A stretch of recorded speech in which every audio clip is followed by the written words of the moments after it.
boqor waxaan jeclaan lahaa maadaama hawlo badan oo baryahana dalka ka maqnayd waxaan jeclaan lahaa bal inaan horta marka hore wax ka weydiiyo boqor bal dhawaan dalka waxa ku soo kordhay arrimo badan oo ay kamid tahay jabhad laga dhawaaqay bariga galbeedka gobolka Sanaag gaar ahaan Buuraleyda Siraadley bal marka hore mowqifkaaga inaad wax naga aan kala wadaagno hawlaha kale waynu gali doonaa Somaliland isku haynteeda iyo amnigeeda inaan ka shaqeeyo dal Somaliland iska daayay dawladaha jaarka iyo meel kasta anigu sida lagu yaqaano iyo Afrika nabadda kaga soo shaqeeyay anigu markaa waxaan rabaa wax kasta oo soo dhexmaray nabad lagu shaqeeyo jabhado waqti la abuuro na uma baahnin waqti dagaal dhexdeeda laga abuuro na uma baahnin arrimahana waxaa loo baahan yahay in la dejiyo anigu ka madax dhaqameed ahaana kaanu aaminsanahay fikirkaygu waa sidaa weyn boqor meesha laga dhawaaqay waa deegaankaagii nimanka dhalinyaradiina way ku soo hadal qaadeen wax xidhiidh ma la samaysay ama ha noqoto madax dhaqameedka deegaanka ama ha noqoto ragga dhalinyarada laftooda ama saraakiisha ama siyaasiyiinta dhinaca dawladda iyo baarlamaanka ugu jira beesha aad ka soo jeedo waxaan doonayaa inaan ku sheego annaga iyo xukuumaddu waajib baanu kala leenahay nimankani horta waxa weeyaan waa niman ciidana waa ciidan gadooday waanu arkaa oo bilays iyo military wale oo ku taayay u taalay inay arrinkaa oo daliil xaggeeda ka timi weeyaan in ciidamadooda gadoodaan annagu ka dhaqan ahaan xaggayga dhibaata kama jirto beled kama jirto jabhada kama abuura ma wadno ma dhiiri gelinayno bali waanu ka soo horjeednaa dalka maanta waxqabad iyo horumar buu u baahan yahay waanu ka soo horjeednaa inay dhibaata ka dhacdo laakiin xukuumadda iyo wasiirada beesha ka soo jeeda ee deegaanka ka soo jeeda ayaa la rabaa siyaasadda ciidamada dhan rabshadaha badanaa ciidan buu ahaayo ninkii jabhadda la baxay ciidan buu ahaa gadooday wali waa ciidan siyaasad xukuumaddu ay ku dejinayso dalka oo kula tashanayso annagu intayadii waa qabanay waana ka soo baxnay xilkaygii beli waa nabadaynay iminkana ma doonayno dhibaato kale haddaan dhibaato ka soo baxnay dhibaato kale inaynu horleyna ku bilaamato waxaan leenahay arrinka xukuumadda nimankaa inamada xukuumaddaanu ku ogeyn wax meel ma soo dhistay karana maaha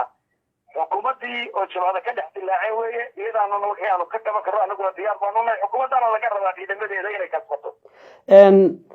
boqor dad badani waxa ay carabka ku dhufanayaan oo ay dhaliil u soo jeedinayaan isku xidhnaan la'aan jirta oo dhinacii madax dhaqameedka beesha aad ka soo jeedo dhinacii xubnaha golayaasha qaranka ku jiray iyo dhinacii kale beesha hadday gaar ahaan xubnaha dawladda ku jira ama wasiirada ama baarlamaan ha ahaadeen oo iyagana lagu eedeynayo inaanay wax xidhiidha la lahayn beeshii arrimahaasi maanay sabab u noqon karin baad is leedahay in arrinkan uu yimaado malaynayaa anigo taas waxba isweydiin maynino wasiirada maxaan ku dhalinaaba madaxweynihii aanu dooranay ee haddii aan laba leeyahay aan u halgamaynay ayaan ummadii jamhuuriyaddii somaliland ba cid uu la tashado iyo hadday arrimo cusbaato inuu yimaado iyo haddii khilaafi timaado xataa iska daa inuu cid la tashado ama u yeedhe cidda doonaysa inay wax la qabato albaab ay uga gasho ama ay ka garaacdo ayaanay hayn maqlaysa ari guri maantidooda warkiisii waad maqlaysay runtii aad iyo aad baan ku arrinkaas ku garanaysaa si reality marka waxaan rabaa wasiiradu haddeer iyaga ayay u taallaa wasiiradii beesha weye waxay gadoodayna waa ciidanka inamada in wax laga qabto arrinkoodana iyaga iyo xukuumadday u taallaa anagu ka beel ahaan nabadgelyaanu diyaar u nahay wanaag baanu nahay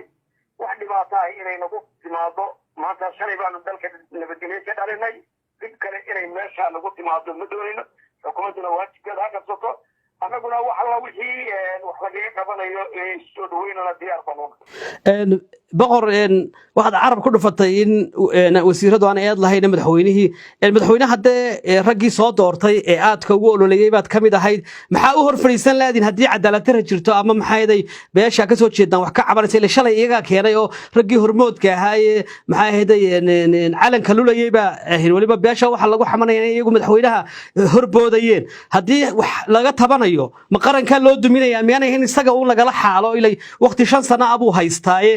qarankuna uu ka balaaran yahay in waqti inta leeg maxay ahayd jabhadana loo sameeyo siyaasad kalena la geliyay dalku halka ku soo gaaray madax dhaqameed iyo culimo iyo dad waayeelkeeda oo si imaado markasta wax yimaadaan isu gurmada xukuumadduna u dhagajirsanto wax maqasho horta waxa weeyaan guud oo dadka wali laba madax dhaqameed albaabkoodana uga gelin lamana tashado xisbiyada siyaasadda qaylada ka baxaysa oo arkaysay ana waxaan leeyahay madaxweynaha meesha qaylada iyo dhibtu ka socotaa waxa weeye waa ciidamadii qaranka oo hadba qayla ka soo baxayso dadkana la tasho waan leenahay anaguna diyaar baanu nahay waxaan la qaban lahayn daliishuna waxa weeyaan runtii daliil la wada leeyahay maaha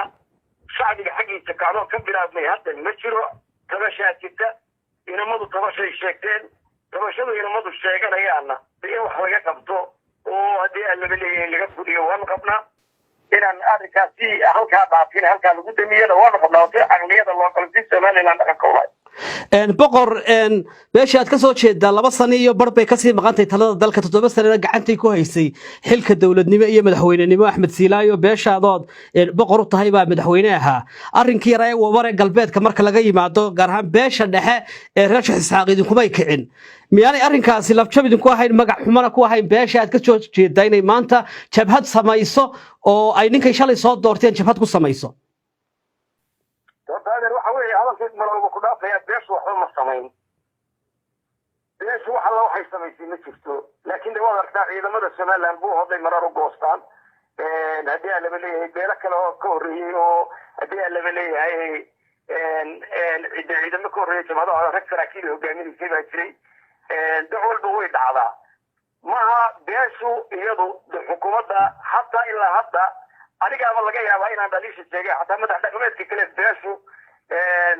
nin hadlaya lama arag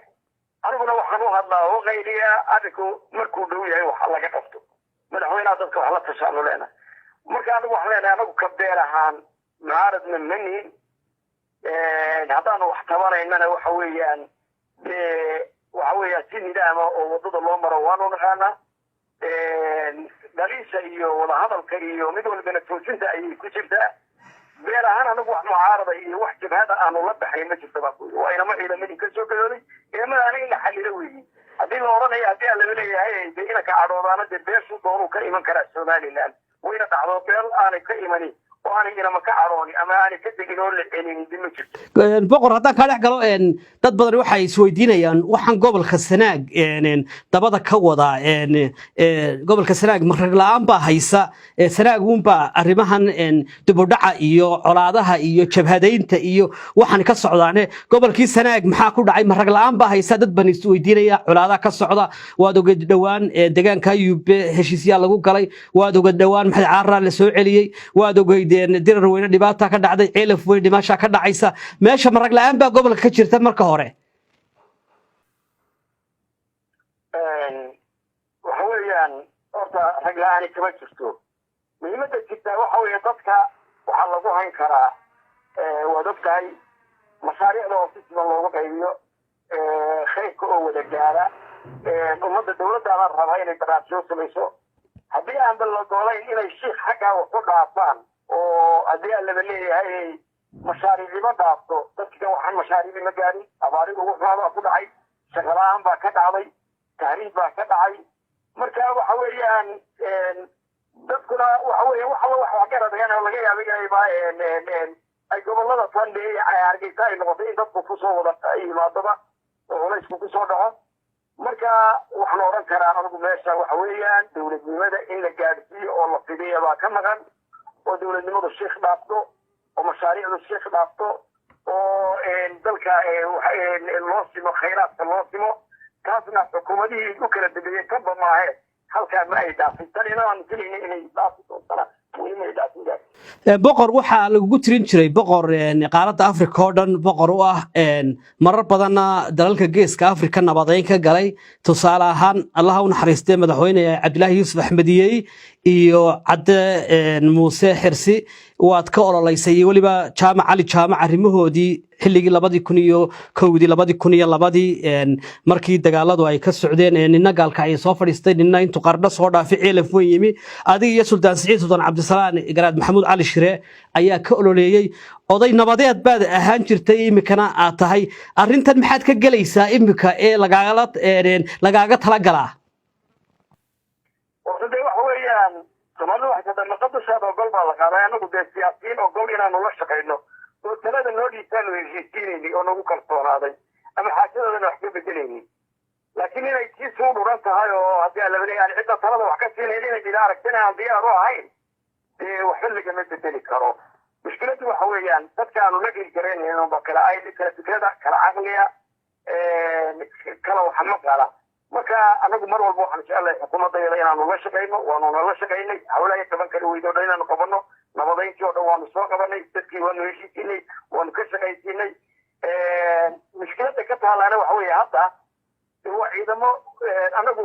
ciidamada madax bay leedahay anagu ciidamada ma hayno inanku markuu naga wareegana wuxuu geystana dowlad baa lagala xisaabtamaa wuxuu dhimana dowlad baa laga xisaabtay ciidamadana ciidamay ahaayeen annaga ka beel ahaan jabhadaanu samaysanay ma jirto waa ku cadaynaya mucaaradadaanu dabada ka wadnaa ma jirto kacdoonaanu xukuumadayada la rabnaa ma jirto maba qaadi karto waktiga lagu jirana lamaba qaadi karo ee coronavirusku ka jiro dalka waxaan leenahay xukuumaddu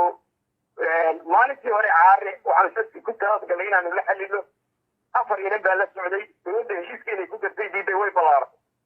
awood baa la isticmaalay dabali markii dambe waa ogeyd halkay ku dambaysay anagu waxaan leenahay maantana way dhowdahay maantana arrinkan caqli aan kaga tarino aan iska xalil aanu leenahay ciidamadan kacdoomay waa ciidamadii waa raggii dowladda ka tirsanaa annaga beel ahaana nala kuma dhaliili karo in kuma hadduu kaa wareegana beel laguma sheegi karo in la beeleeyana ma qabno waa sidaa wey waa tahay aad iyo aad baad u mahadsantahay kaasi wuxuu ahaa boqor cismaan aw maxamuud oo khadka telefoonka ee dalka isu tagay Imaaraadka Carabta isaga oo ku sugan aanu halkaa kula xidhnay aad iyo aad baad boqor u mahadsan tahay waqtigaaga aad na siisay iyo su'aalahan ku weydiinay sida aad uga jawaabtay aad baan kugu mahadnaqaynaa boqor